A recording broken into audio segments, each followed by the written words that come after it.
नमस्कार बच्चों, गायत्री विद्या मंदिर के YouTube चैनल में आप सबका स्वागत है। आपकी कक्षा 11 की अनिवार्य हिंदी की क्लास में हम पढ़ रहे हैं रजनी मनु भंडारी की रचना। हमने अब तक पढ़ा था कि अमित के स्कूल जाती है रजनी और हेडमास्टर से कॉपियाँ दिखाने को कहती है, किंतु हेडमास्टर जो है वो कॉपी न दिखाने के नियम को बता करके और रजनी की बात को बिल्कुल अस्वीकार कर देता है। रजनी और उसके पति का वार्तालाप भी होता है, जिसके माध्यम से हमें ये पता चलता है कि रजनी जो है वो किसी के भी साथ हो रहे अत्याचार के विरुद्ध उठ खड़ी होती है।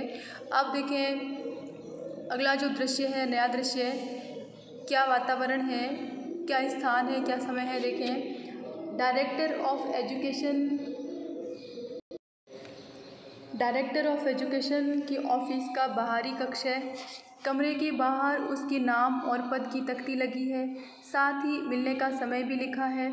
एक स्टूल पर चपरासी बैठा है, सामने की बेंच पर रजनी और 3-4 लोग और बैठे हैं और प्रतीक्षा कर रहे हैं अपनी बारी आने की। रजनी के चेहरे से बेचैनी टपक रही है, बार बार घड़ी देखती है, मिलने का समय समाप्त होता जा रहा है। रजनी चपरासी से कहती है कितनी देर और बैठना होगा। तब चपरासी क्या बोलता है, हम क्या बोलेगा, जब साहब घंटी मारेगा बुलाएगा तभी तो ले जाएगा, बहुत बिजी रहता है ना साहब। देखो चपरासी इस तरह से बात करता है। तब रजनी कहती है, अपने में ही गुनगुनाते हुए कहती है, यह तो लोगों से मिलने का समय है, न जाने किस में बिजी बनकर बैठ जाते हैं।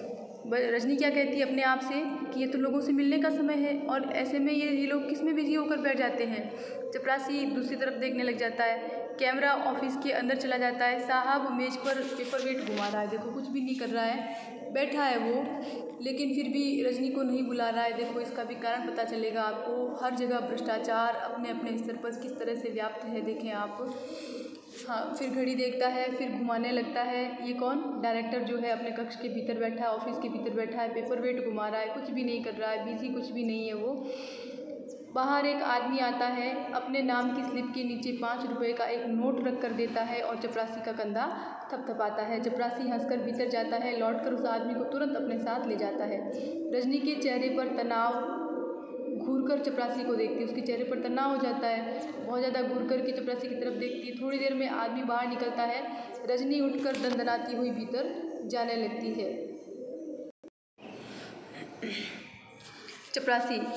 चपरासी बोलता, अरे रे किधर को जाता, अभी घंटी बजा क्या।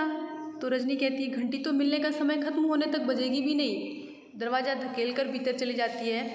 चपरासी बोलता है, अरे कैसी औरत है, सुनती ज नहीं। वहाँ बैठे बैठे 2-3 लोग भी हंसने लग जाते हैं चपरासी की ये बातें सुन कर के।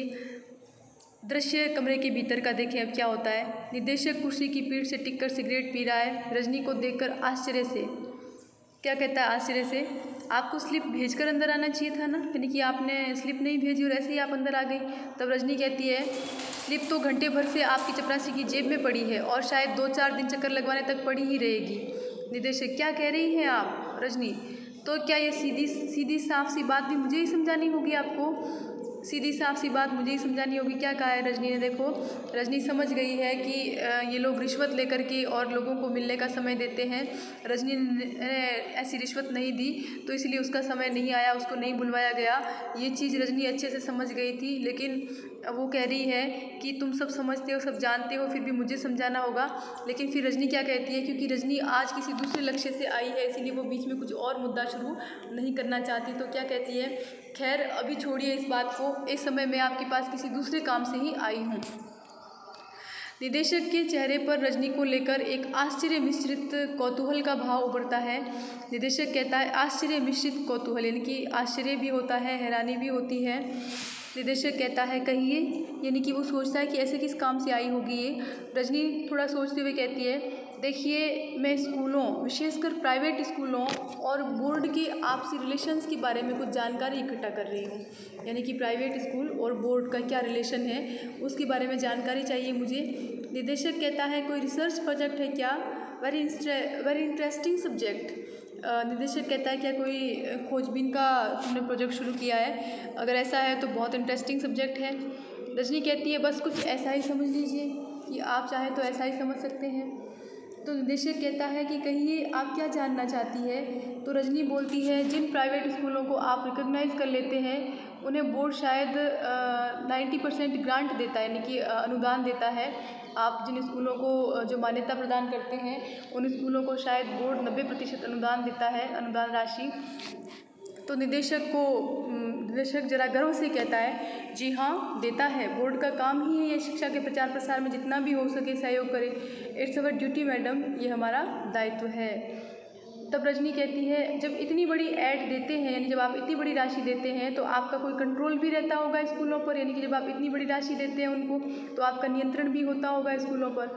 तो निदेशक कहता है ऑफ कोर्स, हाँ बिल्कुल होता है, निसंदेह होता है। बोर्ड के बहुत से ऐसे नियम हैं जो स्कूलों को मानने होते हैं, स्कूल मानते हैं, यानी सिलेबस बोर्ड बनाता है, फाइनल ईयर के एग्ज़ाम्स बोर्ड कंडक्ट करता है, यानी कि बोर्ड ही करवाता है। रजनी कहती है, निदेशक के चेहरे पर बिल्कुल नज़रें जमा कर कहती है स्कूलों में आजकल प्राइवेट स्कूलों में ट्यूशन्स का जो सिलसिला चला हुआ है, ट्यूशन्स क्या बच्चों को लूटने का जो धंधा चला हुआ है उसके बारे में आपका बोर्ड क्या करता है। रजनी कहती है कि आजकल प्राइवेट स्कूलों में जो ट्यूशन का सिलसिला है, या ट्यूशन क्या बच्चों को लूटने का जो धंधा चला हुआ है उसके विषय में आपका बोर्ड क्या करता है। तो निदेशक कहता है बड़े सहज भाव से इसमें धंधे की क्या बात है, जब किसी का बच्चा कमज़ोर होता है तभी उसके माँ बाप ट्यूशन लगवाते हैं। अगर लगे कि कोई टीचर लूट रहा है तो उस टीचर से न लें ट्यूशन, किसी और के पास चले जाए, ये कोई मजबूरी तो है नहीं। वो भी बिल्कुल सीधी सरल सी बात कर रहा है कि अगर बच्चा कमज़ोर है तो माँ बाप ट्यूशन लगवाते हैं, लेकिन अगर लगे कि ट्यूशन की कोई टीचर लूट रहा है तो उससे न लें ट्यूशन, बस ये होगा। तो रजनी कहती है कि बच्चा कमज़ोर नहीं होशियार है, बहुत होशियार, उसके बावजूद उसका टीचर लगातार उसे कोंचता रहता है कि वह ट्यूशन ले वरना पछताएगा। लेकिन बच्चे के माँ बाप को ज़रूरी नहीं लगता और वे नहीं लगवाते। जानते हैं क्या हुआ, मैथ्स का पूरा पेपर ठीक करने के बावजूद उसे कुल 72 नंबर मिलते हैं। जानते हैं क्यों? क्योंकि उसने टीचर के बार बार कहने पर भी ट्यूशन नहीं ली। ये सारी शिकायत कर देती है रजनी उस निदेशक से। तब निदेशक क्या कहता है, वेरी सैड, यानी बहुत दुख है, ये तो बहुत दुख की बात है। हेडमास्टर को एक्शन लेना चाहिए, उसको कुछ प्रतिक्रिया करनी चाहिए ऐसे टीचर के खिलाफ। रजनी, क्या खूब, आप कहते हैं कि हेडमास्टर को एक्शन लेना चाहिए। हेडमास्टर कहते हैं मैं कुछ नहीं कर सकता, तब करेगा कौन? मैं पूछती हूँ कि ट्यूशन के नाम पर चलने वाले इस घिनौने रैकेट को तोड़ने के लिए दखलंदाजी नहीं करनी चाहिए आपको या आपके बोर्ड को। रजनी का चेहरा तमतमा उठता है, उसे बहुत गुस्सा आता है कि क्या ऐसा जो गलत कार्य हो रहा है उसमें आप लोगों की दखलंदाजी क्यों नहीं होनी चाहिए। तब निदेशक कहता है कि लेकिन हमारे पास तो आज तक किसी पेरेंट्स से इस तरह की कोई शिकायत नहीं आई, आज तक किसी अभिभावक ने ऐसी कोई शिकायत नहीं की। निदेशक महोदय ऐसा कहते हैं। तो रजनी कहती है कि यानी कि शिकायत आने पर ही आप इस बारे में कुछ सोच सकते हैं। वैसे शिक्षा के नाम पर दिन दहाड़े चलने वाली इस दुकानदारी की आपके बोर्ड ऑफ एजुकेशन को कोई जानकारी ही नहीं, कोई चिंता ही नहीं। बहुत ही व्यंग्यात्मक ढंग से रजनी कहती है कि शिकायत आने पर ही आप सोचेंगे, जबकि आपको खुद को दिखाई देना चाहिए। दिन दहाड़े ये जो दुकानदारी चल रही है इसका बोर्ड ऑफ एजुकेशन को पता होना चाहिए। कोई चिंता ही नहीं है, कुछ जानकारी ही नहीं है, बड़े दुख का विषय है। तब निदेशक कहता है कैसी बात करती हैं आप, कितने इम्पोर्टेंट मैटर्स रहते हैं हम लोगों के पास, यानी बहुत महत्वपूर्ण कार्य रहते हैं। अभी पिछले 6 महीने से तो नई शिक्षा प्रणाली को लेकर ही कितने सेमिनार्स ऑर्गेनाइज़ किए हैं हमने, यानी कि बहुत सारे सेमिनारों का आयोजन किया है नई शिक्षा प्रणाली को लेकर लोगों को जागरूक करने के लिए।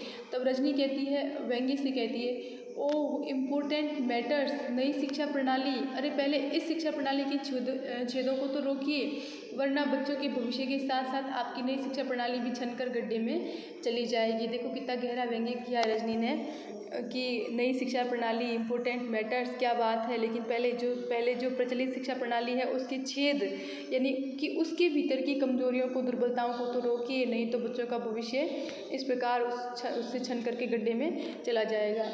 निदेशक को थोड़ा गुस्सा आता है और गुस्से के साथ कहते हैं, आप ही पहली महिला है और हो सकता है कि आखिरी भी हो जो इस तरह की शिकायत लेकर आई है।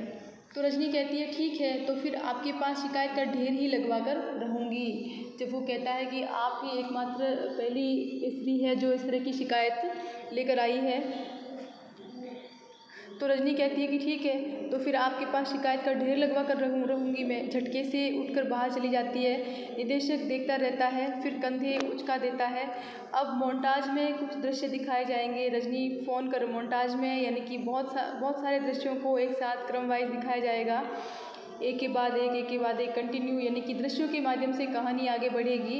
अब देखो रजनी फ़ोन कर रही है, मेज़ पर कुछ पत्र रखे हैं और रजनी एक रजिस्टर में उनके नाम पते उतार रही। क्या कर रही है वो? पेरेंट्स के नामों की, फ़ोन नंबर की लिस्ट बना रही है वो। साथ में 1-2 महिलाएं और भी है। फिर एक के बाद एक 3-4 घरों में माँ बाप से मिल रही है, उन्हें समझा रही है। साथ में लीला बहन और 3-4 महिलाएं और भी है। इस तरह ये दृश्य यहीं पर समाप्त हो जाता है।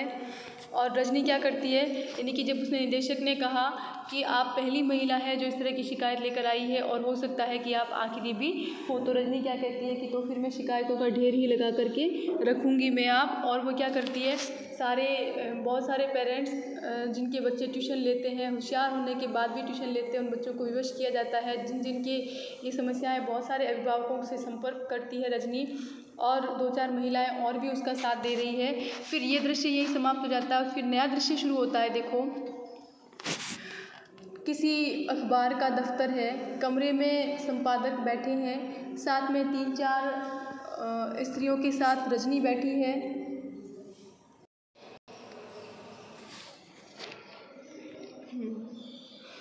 अखबार का दफ्तर है, संपादक बैठे हैं, 3-4 स्त्रियों के साथ में रजनी बैठी है। संपादक कहता है, आपने तो इसे बाकायदा एक आंदोलन का ही रूप दे दिया है। बहुत ही अच्छा किया। इसके बिना यह चीज़ें बदलती भी तो नहीं, यानी कि इस तरह से आंदोलनात्मक कार्यवाही नहीं करो तब तक कुछ भी बदलता नहीं है। शिक्षा के क्षेत्र में फैली इस दुकानदारी को तो बंद होना ही चाहिए। संपादक ऐसा कहता है। रजनी को बहुत उत्साह होता है, एकाएक जोश में आकर बोलती है, आप भी महसूस करते हैं ना ऐसा? तो फिर साथ दीजिए हमारा। अखबार यदि किसी इश्यू को उठा ले और लगातार उस पर चोट करता रहे तो फिर वह थोड़े से लोगों की बात नहीं रह जाती, सबकी बन जाती है। आँख मूंद कर नहीं रह सकता फिर कोई उससे, यानी कि यदि अखबार किसी विषय को उठा लेता है, इश्यू उठा ले किसी इश्यू को, तो वो जन जन तक वो बात पहुंच जाती है और फिर कोई उससे चुप नहीं बैठता, उसे नज़रअंदाज नहीं करता। आप सोचिए ज़रा, अगर इसके खिलाफ कोई नियम बनता है तो आवेश के मारे जैसे उसे बोला भी नहीं जा रहा है, मतलब वो बहुत खुश हो रही है, उसको गुस्सा भी आ रहा है, उत्साहित भी है। कितने पेरेंट्स को राहत मिलेगी, कितने बच्चों का भविष्य सुधर जाएगा, उन्हें अपनी मेहनत का फल मिलेगा, माँ बाप के पैसे का नहीं। शिक्षा के नाम पर बचपन से ही उनके दिमाग में यह तो नहीं भरेगा कि पैसा ही सब कुछ है। फिर वे इस तरह से रजनी बोल भी नहीं पाती है, उसके शब्द भी लड़खड़ाने लग जाते हैं। फिर संपादक को हंसी आ जाती है। रजनी के उत्साह को देखकर वो हंसता है और कहता है, बस बस मैं समझ गया आपकी सारी तकलीफ़, आपका सारा गुस्सा। तो रजनी कहती है, तो फिर दीजिए हमारा साथ, उठाइए इस इश्यू को, लगातार लिखिए और धुआंधार लिखिए। ऐसा कहती है रजनी संपादक को। संपादक कहता है, इसमें आप अखबार वालों को अपने साथ ही पाएंगे, यानी कि अखबार वाले आपके साथ रहेंगे इस विषय में। अमित के उदाहरण से आपकी सारी बात मैंने नोट कर ली है। एक अच्छा सा राइटअप तैयार करके पीटीआई के द्वारा मैं एक साथ फ्लैश करवाता हूँ, यानी कि एक साथ मैं सारा फ्लैश करवाऊँगा, प्रकाशित करवाऊँगा। रजनी बहुत ज़्यादा प्रसन्न होती है और कहती है, एक काम और कीजिए, 25 तारीख को हम लोग पेरेंट्स की एक मीटिंग कर रहे हैं, राइटअप के साथ इसकी सूचना भी दे दीजिए, यानी कि जो आप लेख लिख रहे हैं उसके साथ ही आप इस बात की भी सूचना दे दीजिए कि 25 तारीख को हम पेरेंट्स की मीटिंग कर रहे हैं, तो सब लोगों तक खबर पहुंच जाएगी। व्यक्तिगत तौर पर तो हम मुश्किल से 100-125 लोगों से संपर्क कर पाए हैं, यानी कि खुद जाकर के तो इतने लोगों से संपर्क हुआ है, वह भी रात दिन भाग दौड़ करके। थोड़ा सा रुकती है, फिर कहती है, अधिक से अधिक लोगों के आने के आग्रह के साथ सूचना दीजिए, यानी कि आप इस सूचना को इस तरह से लिखिए कि अधिक से अधिक लोग आने का कष्ट करें। तो संपादक कहता है, दी, यानी कि दे दी समझिए। सब लोग हंस पड़ते हैं।